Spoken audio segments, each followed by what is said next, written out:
Well, let's stay with today's coronation. Dr. Luke Blaxill is a lecturer in British political and constitutional history at the University of Oxford. Luke, thanks very much for speaking to France 24 today.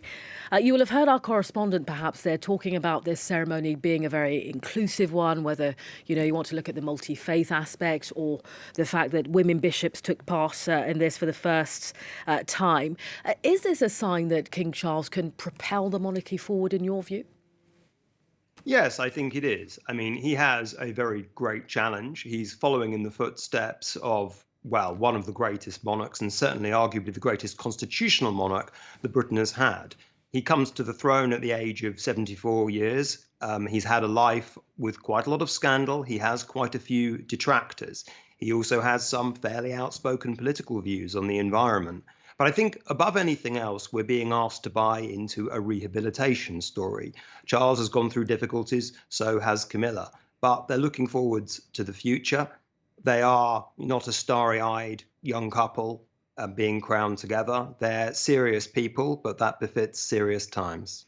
I mean, can their experience win the British public over, convince them that ultimately the monarchy is still relevant today in 2023? Yes, I think so. I mean, ultimately, the monarchy got a very, very large sort of bump in popularity after the death of Queen Elizabeth II. And generally speaking, Republican sentiment in Britain hasn't been particularly strong really since the death of Princess Diana. And so I think that while it's true that there is a substantial Republican sentiment within the British people, I think that that has always been there. It's been there throughout the 20th century, throughout the 19th century, and certainly throughout the 18th century as well, sometimes with us drawing inspiration from France. And so I think the king has to remain very aware of public opinion, which is something obviously that his late mother was expert at. But I think that there is every reason to believe that the British monarchy can continue and can indeed flourish. I mean, Luke, the elephant in the room, if you will, is this kind of cost of living crisis. Everybody's been talking about it. We understand that the Treasury has coughed up something like £100 million for this weekend's event, with some arguing ultimately the royal family should have funded this themselves. What do you make of this kind of ongoing debate about whether we should be spending so much money on an event like this?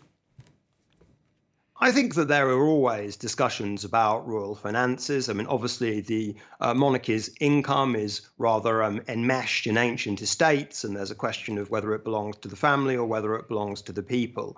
But I think that similar criticisms were raised over the late Queen's funeral. That yes, these public events are very expensive. There is a cost of living crisis. But I also think that it's very important during those times that Britain does put on a good show, that it does make its constitutional events magical, that they don't become too mundane, because those things breed faith in a constitution that has no written constitution. It is not a technocratic one. It is one that is based on this animating magic. And while I agree there is some kind of contradiction between a nation facing a cost of living crisis and the magnificence of this ceremony, I do think that the palace struck a quite good balance here with a shortened and slightly trimmed down kind of ceremony, which retained much of the magic, but was a lot less over the top and a lot less grandiose than the coronation of 1953. I mean, in keeping with some of the debates that this has flagged up, there's of course been the issue of the Commonwealth, the fact that the king will preside not just over the UK but also over these 50 or 14, I should say, Commonwealth realms. You have Barbados, who, did away, if you will, or ditched the Queen to become a republic. You've got countries like Jamaica, Belize saying, well, look, we're also pondering that.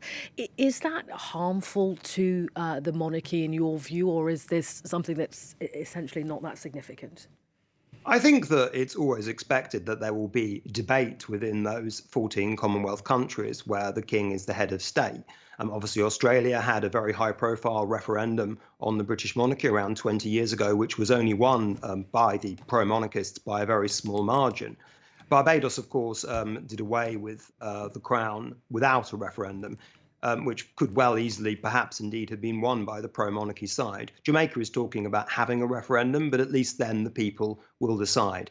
I think it's in the nature of a monarchy and a very ancient monarchy in the modern world, in a largely democratic world, that there will be continuous debate about its role and that debate will be very much tied to public opinion. And it is also probably the case that there will be referenda from time to time. Certainly, if there were referenda held and some of them went against the British Crown, you might perhaps see a stampede towards the exit door, and there might be other referenda in other places.